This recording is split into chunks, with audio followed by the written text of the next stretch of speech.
Good afternoon. As my bio says, I'm trained as not just a psycholinguist, it's actually called experimental psycholinguist. And I know that's a scary sounding specialty. My daughter Sachiko, when she was little and we lived in Palo Alto neighborhood surrounded by tech entrepreneur types and lawyers and programmers, they'd say, "What's your dad do?" "Oh, he's an IP lawyer," and so forth. And she'd scare her friends by telling them, "My dad's an experimental psycholinguist." And the kids would run. A deranged polyglot holding test tubes, that's kind of the image. For graduate school, I did go through an old school program at Harvard, whose icon was B.F. Skinner. And we knew him as Fred. He had lots of students and lots of pigeons and rats. And in the program in the old school days, the first day of our program, I remembered, we'd sit in seminar and basically we were told, look to your left and look to your right. One of you won't be here next year. And it was sort of a social Darwinian model of education. Well, after surviving that hazing, education provided me with a haven where I've been able to play out my fantasies as an experimental psycholinguist. And today I wanted to share with you why education is such a great way to spend your life, as all of the graduates today have committed to. And as parents, friends, and supporters of the graduates who are here with you today, you should know why this is such a good life choice. I feel honored to share my perspectives with you on this. So here goes. First, education is a great way to spend your life because you get to witness the marvels of human learning and development. And you get to witness it every day, reminding yourself of the genius of humanity. To those of you who are parents, you know how brilliantly learning unfolds in your own children. My specialty is language development, and you all know how amazing a process that is as parents. A newborn babbling turns into words, and then into an explosion of words, questions, observations, comments, jokes, arguments, talking back, various amazing displays of the human signature. You get to see this every day as children learn in school. What a privilege. I get to see it in children learning a second or even a third language in school. In California alone, there are about 2 million children speaking a language other than English at home. And they learn their second language, English, primarily through education. It's an amazing production if you pause to think about it. An awesome unfolding of the marvelous human capacity for language. And simultaneously, they develop literacy and knowledge in math, science, history, other subjects. And if you're lucky, you might be in a program that does it in 2 languages, developing bilingual capacity that is so valuable in this world.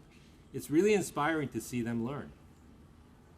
Still, we fail to give them adequate credit for it with unrealistic expectations. For example, that they should learn English in a year. There's actually a bad law about it, Proposition 227. Some of you have heard about it. But this November, we'll be turning that back in the election.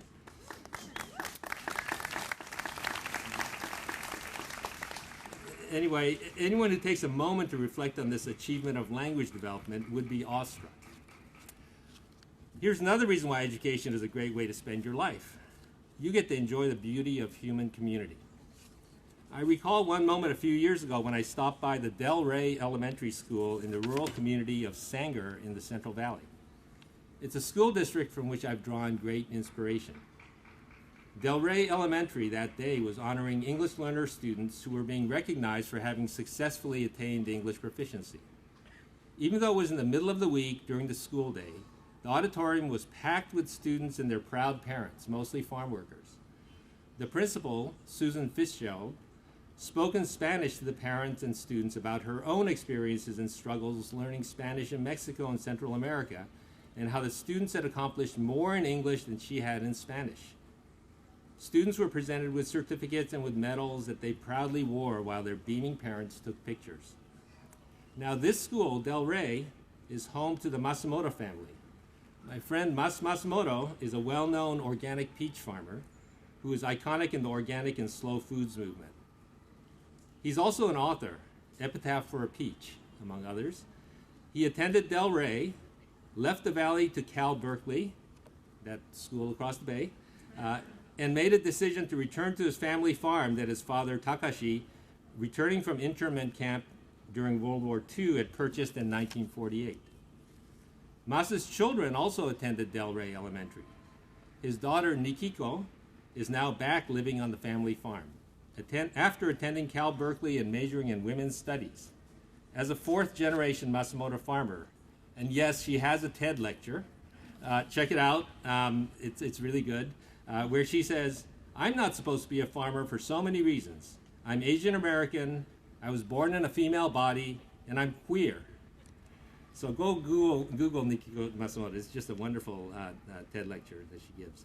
Anyway, Susan, the principal, on the occasion of the passing of Masa's father, arranged for ceremonial planting of the peach tree on the Del Rey campus with a stone that carried a quote from Masa's book, who wrote about his father. "He was neither famous nor wealthy. He was quiet and hard-working, a good man with a shovel in his hands." Signed, "From a grateful community to the Masamoto family." Being part of the community experiences like this one, a Fitzgerald speaking Spanish to farm worker parents, celebrating their mastery of English and dedicating a peach tree to the memory of stoic survivors of the Japanese-American internment experience. All in a school district that is nationally recognized for its success with its diverse Latino and Hmong populations. Now, what would Donald Trump say about that? That's another reason why education is a great way to spend your life. You get to witness and celebrate the value of true diversity in our society, not build walls around it. So,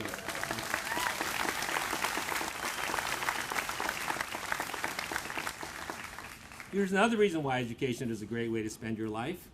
You get to address the huge challenges of improving systems created by humans, by adults. It's probably an understatement to say that education is full of creations designed by adults with good intentions. Categories that adults create to protect their children, students with disabilities, race, national origin, poverty, home language. And then we create standards and special programs and tests and accountability systems. All this stuff created by adults gets funded, implemented, regulated, evaluated in the name of responsibility and accountability. Well, it sometimes works. It often backfires. It's really complicated. The good news is that there's plenty to fix and to improve. We can improve teaching, we can improve the curriculum, we can improve how we assess student learning, we can improve policies, we can enforce laws. It's all kind of like a complex video game, an education version of Super Mario or something like that. You can get as technical as you like or as people intensive as you like. Sometimes you have to put on special protective gear when you do this, as when you prepare to enter the court of law. For example, to testify about funding inequities between rich and poor schools. Those are times when you have to bring the court of law into action. There you learn small lessons, such as when an incredible pro bono lawyer that I worked with by the name of Jack London, prepping me as an expert witness in the Williams case in California, taught me that the perfect score on a deposition is 0. Don't be a professor and try to teach. Just say as little as possible and protect yourself. They're trying to kill you. And that's basically, I never knew that. I thought I was, there to try to convince them. Nope, that's not the point of a deposition. Just protect your life. Or you have to put on your best political face in order to change laws through the state legislature or Congress. It may sound dreary. Sometimes you have to sell out. But if you think of it as a kind of adventure into the bowels of civil society, it's all pretty interesting, almost as interesting as backpacking. And there are always amazing people around you to help you out if you have your eyes open. Now, here's a final reason I'd like to share about why education is a great way to spend your life. You experience firsthand the kindness of people. It's really true. Education does not attract many jerks. People are kind. Susan Fitzgerald, the principal of Del Rey, is not alone. In fact, Sanger is overflowing with kind people who genuinely celebrate their students' accomplishments and become emotional about their successes and failures. And of course, we don't even have to look to Sanger. just look to your right and look to your left. You've helped each other in genuine and kind ways throughout your time here. At least that's what I've seen in all my classes. It's why it's been such a joy teaching here.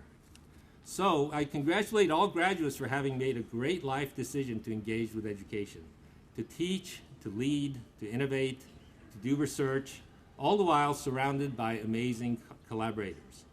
That is what will sustain you into the future. It certainly has sustained me over the years as I look to my faculty colleagues sitting on this stage, and I thank them for their kindness and generosity. So thank you, and congratulations to all of you graduates.